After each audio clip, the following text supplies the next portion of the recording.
PSI, kalau pengen mendulang berkah elektoral dari Pak Jokowi, itu memang harus Pak Jokowi masuk ke dalam.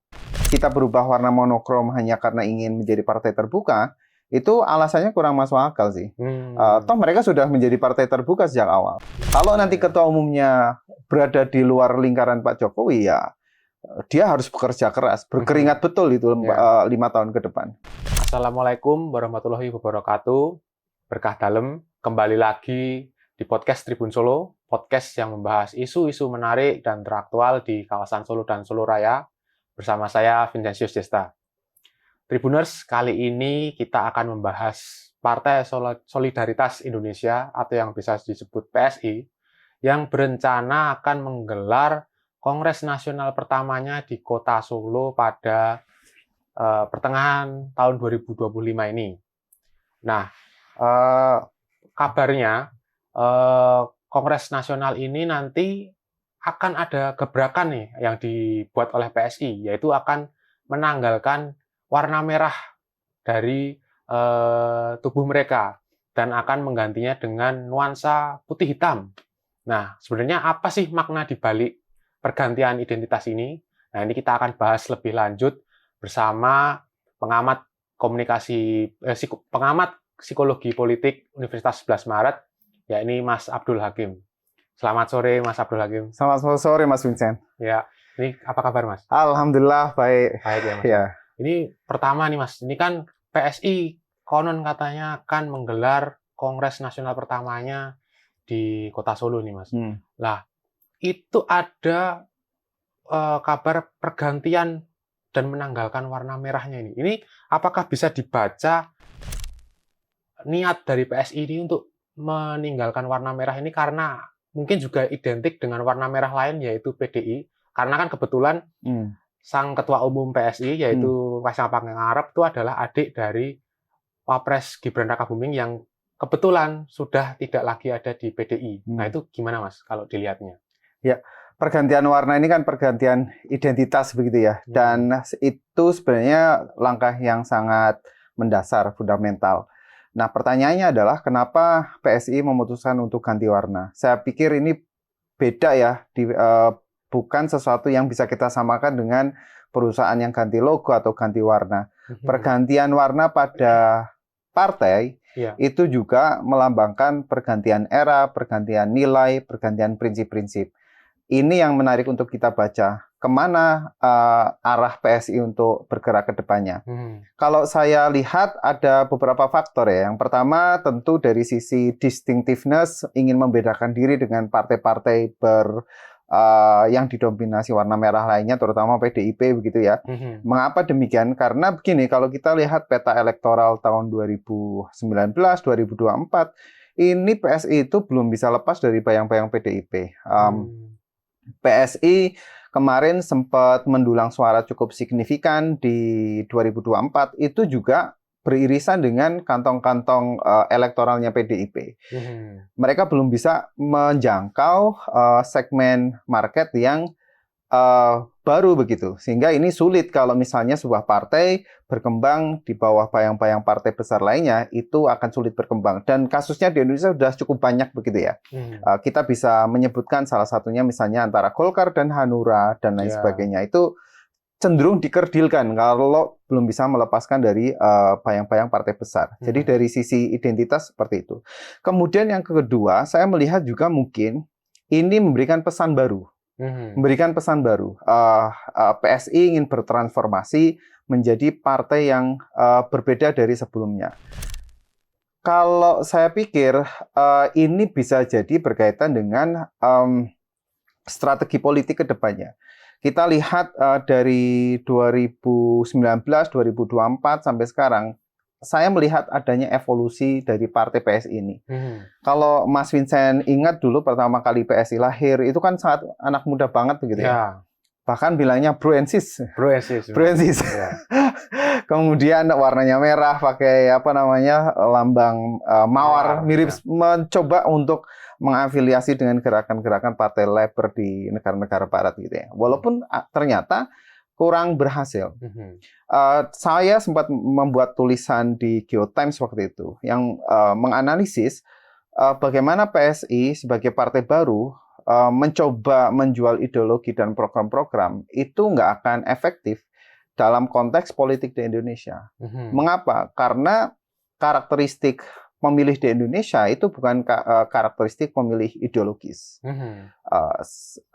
Kita tidak bisa menafikan bahwa warga masyarakat Indonesia, para pemilih, itu masih sangat berpaku pada sosok. Siapa sih yang menjadi pemimpin partai atau pentolan partai kalau istilah orang Solo gitu ya. Nah, dari situ kita melihat evolusi PSI mencoba untuk lebih populer, menarik orang-orang seperti Giring jadi ketua PSI dan seterusnya. Dampaknya ternyata masih minimal dan terakhir mencoba mendekatkan diri dengan Pak Jokowi. Kemudian Kaisang menjadi ketua segala macam. Kalau melihat dari 2024, itu memang ada peningkatan signifikan, tetapi toh belum cukup membawa PSI ke gedung DPR gitu ya, masih di bawah 4%. Jadi memang butuh energi atau daya dorong yang lebih besar lagi. Nah, disinilah kalau misalnya tadi Mas Vincent mengkaitkan dengan semakin ke dalamnya kehadiran Pak Jokowi ke PSI, itu masuk akal juga. Dan untuk perubahan fundamental itu, semendasar itu, mungkin pergantian warna menjadi semacam ini ya, sinyal paling kuat untuk masyarakat. Berarti memang ada ketika mau membawa nuansa putih hitam, yaitu yang identik dengan baju yang dikenakan Pak Jokowi selama ini. Berarti itu memang ada sinyal ke arah situ ya Pak ya? Kalau dikaitkan dengan itu sangat masuk akal dan kita ingat ketika Ganjar pertama kali maju gitu ya. Oh iya. Itu kan yang ngasih baju itu ya, hitam putih garis-garis. Hitam putih garis-garis ya, walaupun orang melihat ini kayak apa namanya? Karakter Baron apa ya di Donald Trump. Iya. Hitam putih gitu. Kalau membayangkan ribuan orang berkumpul jadi satu pakai hitam putih itu kan sempat jadi obrolan juga ya. Tapi betul kalau kita kaitkan dengan yang kemarin, itu nampaknya memang aspirasi atau preferensi dari Pak Jokowi. Dan hitam putih ini memang secara visual memberikan pesan kesederhanaan yang cukup kuat gitu ya. Dan mudah banget dipahami oleh masyarakat biasa. Dan inilah yang menjadi semacam barriers gitu ya, menjadi semacam benteng dari PSI sehingga mereka susah sekali untuk berkembang kemarin. Walaupun mereka mencoba sangat inklusif, kemudian mudah banget, tapi toh orang melihat mereka sebagai partai anak Jaksel. Partai anak Jaksel. Sedikit ketolong kemarin dengan dukungan habis-habisan dari keluarga Pak Jokowi gitu ya, sehingga bisa ada penambahan suara di Indonesia Timur terutama, kemudian Jawa Tengah. Tapi itu tadi itu belum cukup untuk mendongkrak PSI. Kalau pengen mendulang berkah elektoral dari Pak Jokowi, itu memang harus Pak Jokowi masuk ke dalam. Mengapa demikian? Karena kita ingat, kekuatan Pak Jokowi itu adalah kekuatan personal. Orang suka itu bukan karena gagasan beliau, bukan mungkin juga kebijakan beliau, tetapi kepribadian beliau. Dan itu nggak mudah begitu saja ditransfer ke pengaruhnya ke anaknya, atau ke saudaranya gitu, atau klaim-klaim gitu ya. Saya partainya Jokowi, itu nggak cukup. Harus orangnya sendiri yang masuk ke sana. Dan kalau itu terjadi, memang benar-benar PSI akan menjadi partainya Pak Jokowi dan Pak Jokowi jadi orang dalam di PSI. Itu memang perubahan yang sangat besar sih, dan perubahan kulit tadi ya, warna ke hitam putih itu memang strategi komunikasi yang cukup masuk akal. Iya, itu Mas kan Pak Jokowi sendiri juga sempat berstatement terkait ingin mendirikan partai yang terbuka, CPK, super terbuka itu ya. Ya itu kemudian kemarin Ketua DPW PSI Jawa Tengah itu Mas Antonius Yoga Prabowo juga menjelaskan sebenarnya warna monokrom ini, hitam putih ini dipilih itu juga kaitannya karena ingin PSI itu menunjukkan bahwa mereka merupakan partai yang terbuka. Nah, kalau konsepnya partai yang terbuka ini maksud yang berusaha ditampilkan ke publik itu sebenarnya maknanya apa, Mas? Iya, ini partai terbuka ini kan multi tafsir juga ya. TBK itu kadang bisa dipikir ini partai kapitalis atau gimana. TBK kan biasanya perusahaan. Iya, kalau TBK ya. Partai terbuka. Tapi kalau yang dimaksud adalah partai inklusi, sebenarnya PSI sendiri kan secara DNA dari awal mengklaim sebagai partai inklusi gitu. Dan warna merahnya sendiri kan juga warna-warna sayap politik yang inklusif di berbagai negara. Jadi sebenarnya kalau ngomong kita berubah warna monokrom hanya karena ingin menjadi partai terbuka, itu alasannya kurang masuk akal sih. Toh mereka sudah menjadi partai terbuka sejak awal. Yeah. Tapi mungkin yang paling masuk akal adalah ketika PSI mencoba untuk memfusi gitu ya, semakin menyedot energi elektoral dari Pak Jokowi ke dalam, ya itu alasan strategis yang cukup masuk akal dan pragmatis. Saya pikir itu angka pragmatis gitu ya. Gitu. Karena ini kemudian Partai Solidaritas Indonesia ini akan menggelar Kongres Nasional pertamanya nih Mas di Kota Solo. Nah, tapi di situ juga ternyata ada agenda untuk memilih ketua umum yang baru. Di situ menurut Mas Hakim, pemilihan ketum yang terbilang baru, karena ini kan Kaisang menjabat sebagai ketum itu belum lama ya. Tadi sebelum Pilkada itu ditentukan bahwa Kaisang menjadi ketua umum PSI. Apakah dengan pemilihan ketum lagi dalam waktu dekat ini itu termasuk wajar? Ataukah ini memang sebenarnya anomali gitu? Iya, PSI ini kan partai yang masih mencoba mencari bentuk kayaknya ya. Mereka berubah dengan sangat cepat dari kanan ke kiri, dari atas ke bawah, hanya untuk mungkin strategi untuk meraih dukungan elektoral. Nah, terkait dengan pemilihan ketua umum baru di 2025, kalau saya membacanya mereka mencoba mengikuti siklus partai politik di Indonesia sih.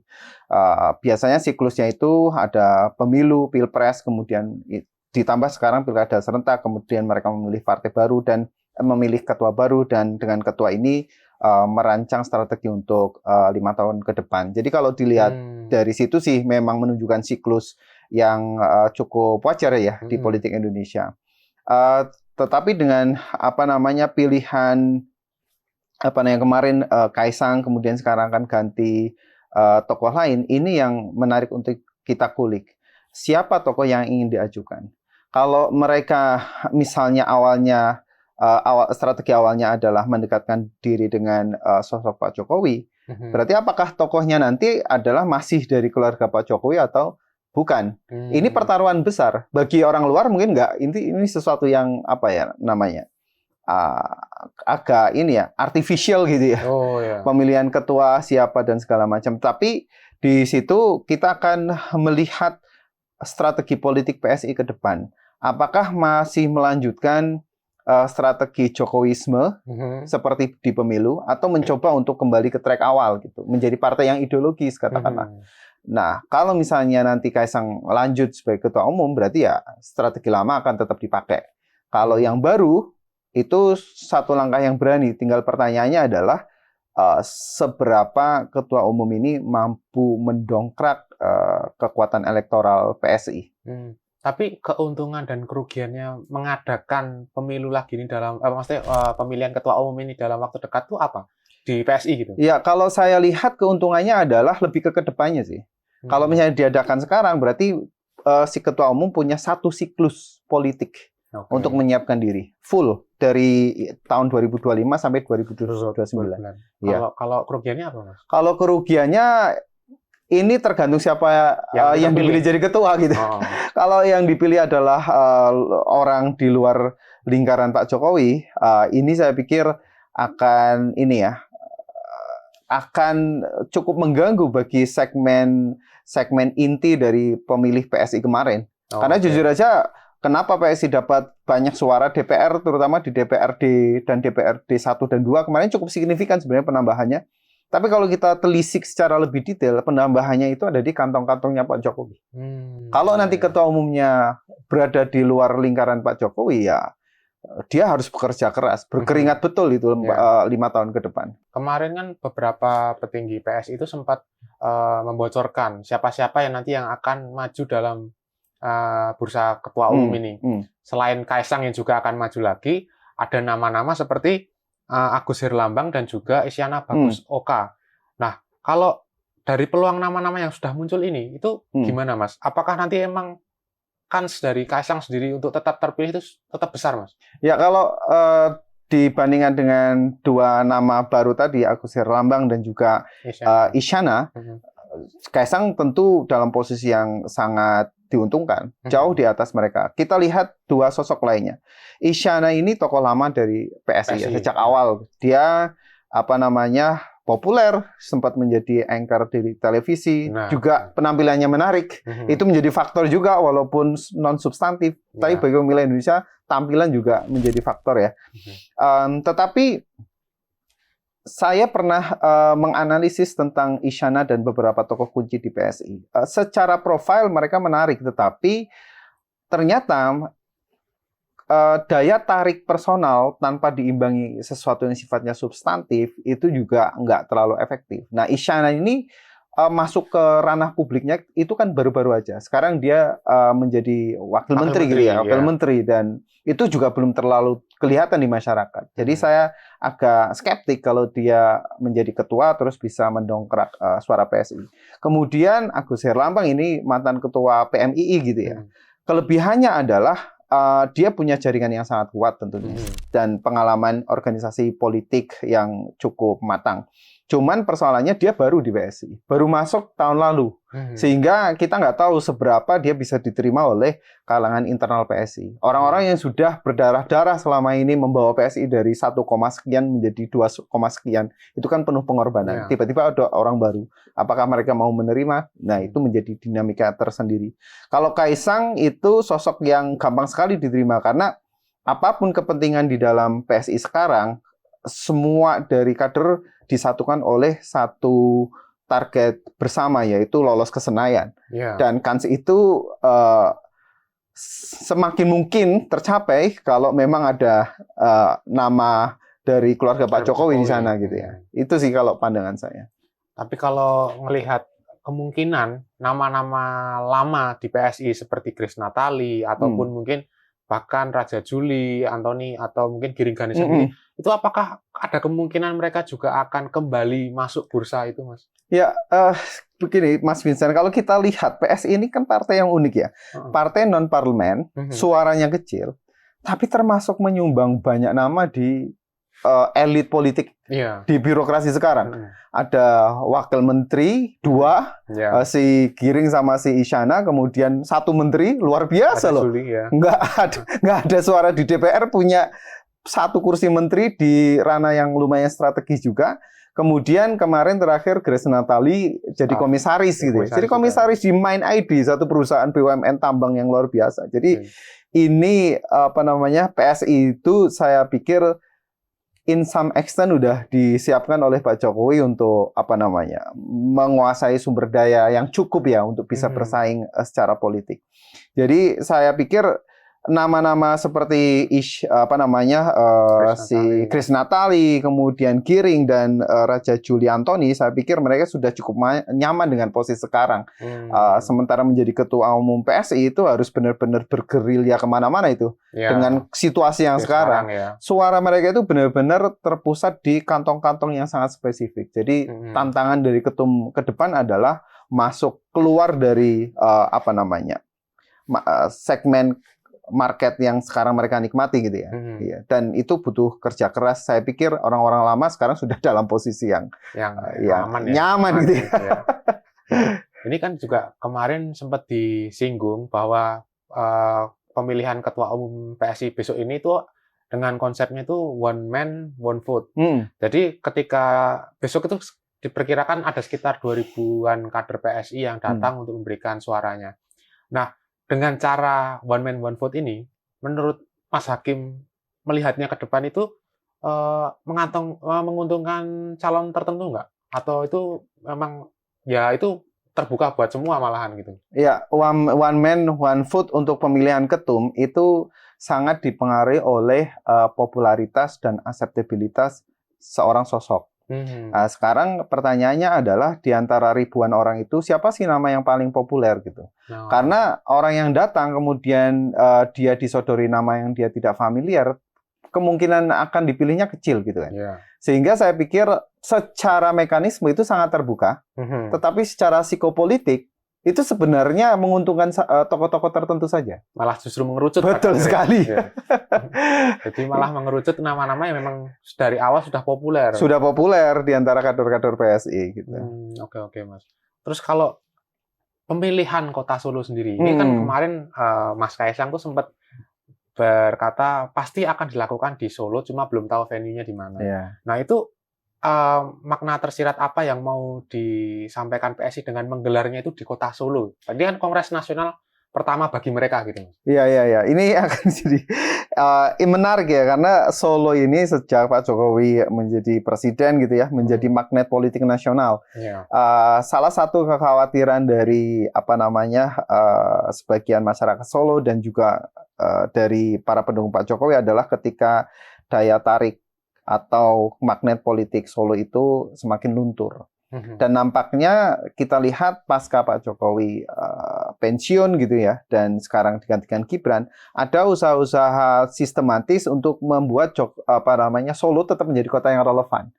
Dengan kalau ada yang mau datang ke Pak Jokowi ya harus datang ke Solo, kemudian ketemu Pak Jokowi itu masih menjadi sesuatu ya, benar-benar dikapitalisasi oleh para pejabat publik dan tokoh-tokoh politik nasional. Dan sekarang ditambah dengan PSI menggelar event akbar di kota Solo. Saya pikir ini menegaskan posisi PSI sebagai partainya Pak Jokowi sih, quote and quote, walaupun secara nggak formal gitu ya. Jadi saya pikir itu bagian dari strategi keluarga Pak Jokowi dan mempertahankan Solo ini sebagai pusat barometer politik nasional selain Jakarta. Kalau melihat nih Mas, selama ini kan Pak Jokowi selalu ketika ditanya akan bergabung kemana ini Pak setelah tidak ada di PDI gitu ya, itu kan selalu menyebutkan nanti saya akan buat partai perseorangan atau mungkin malah partai sendiri gitu. Tapi kalau Mas Hakim sendiri melihat dari psikologi politiknya, Pak Jokowi itu sebenarnya memberikan isyarat-isyarat nggak sih mau gabung ke partai tertentu gitu, Mas? Iya, Pak Jokowi ini kan pintar sekali menyimpan agenda ke depan. Tetapi kalau gelagat belakangan itu ada satu urgensi gitu ya, bagi Pak Jokowi untuk membentuk partai politik. Mengapa demikian? Sekuat-kuatnya politik personal itu lemah ketika diadu dengan politik formal. Mengapa demikian?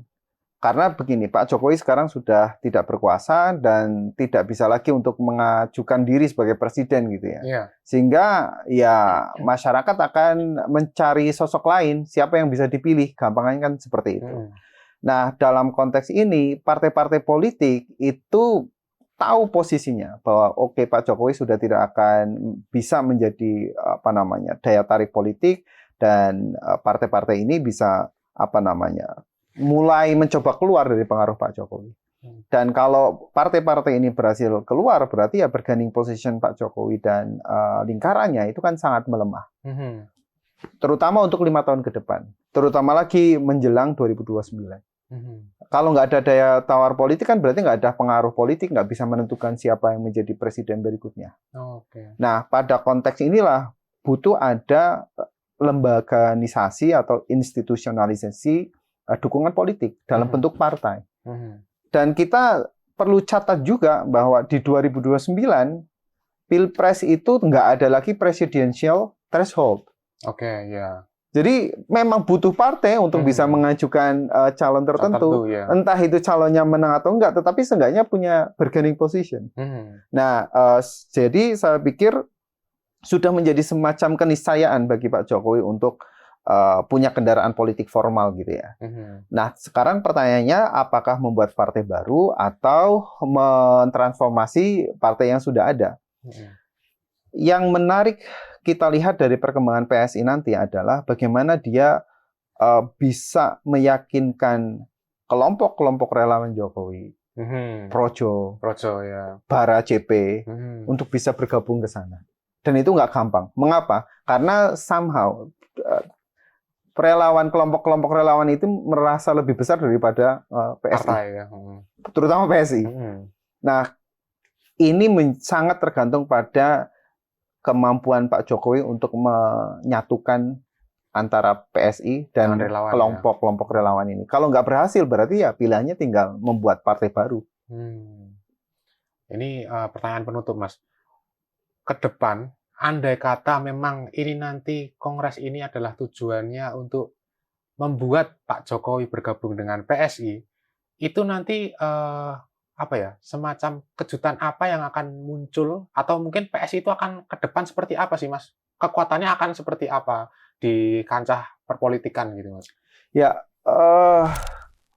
bergabungnya Pak Jokowi ke PSI itu akan punya dampak yang signifikan, dan saya melihat akseptabilitas, kemudian pengaruh Pak Jokowi dalam Pilpres terakhir, dan bagaimana beliau masih memaintain pengaruhnya ya pasca menjadi mantan presiden, itu saya yakin bisa mengubah PSI bahkan langsung jumping menjadi partai, minimal partai kelas menengah lah. Seimbang dengan mungkin semacam Nasdem, bahkan mungkin bisa mengimbangi Demokrat. Jadi memang itu kekuatan yang luar biasa sekali. Tapi pertanyaannya, PSI bisa ke sana kalau misalnya bisa juga diterima oleh kelompok-kelompok relawan Jokowi. Problemnya sekarang kelompok relawan Jokowi itu juga sudah punya struktur sendiri, punya mapan, punya mekanisme sendiri, sehingga nggak gampang juga untuk diserap ke partai politik. Ya. Tapi semua itu kembali lagi tergantung ke Pak Jokowi. Para CP, Projo, itu juga kekuatannya ujungnya adalah sosok Jokowi. Kalau Pak Jokowi menginginkan semuanya bergabung ke PSI, ya itu bisa terjadi. Jadi itu nanti kita akan lihat aja waktu Kongres besok. Betul sekali, Mas Vincent. Ya. Sekali lagi kami mengucapkan terima kasih, Mas. Sama-sama, Mas Vincent. Sudah datang ke sini berbagi pandangannya nih terkait perpolitikan di Indonesia, terutama di Solo nih, Mas. Jadi Tribuners sudah selesai nih, kita ngobrol-ngobrol dengan Mas Hakim terkait PSI yang besok akan mengadakan Kongres Nasional di Solo. Nah, ke depan kita akan jumpa lagi di podcast-podcast Tribun Solo lainnya. Saya Vincent Jusdesta undur diri. Assalamualaikum warahmatullahi wabarakatuh. Waalaikumsalam warahmatullahi wabarakatuh.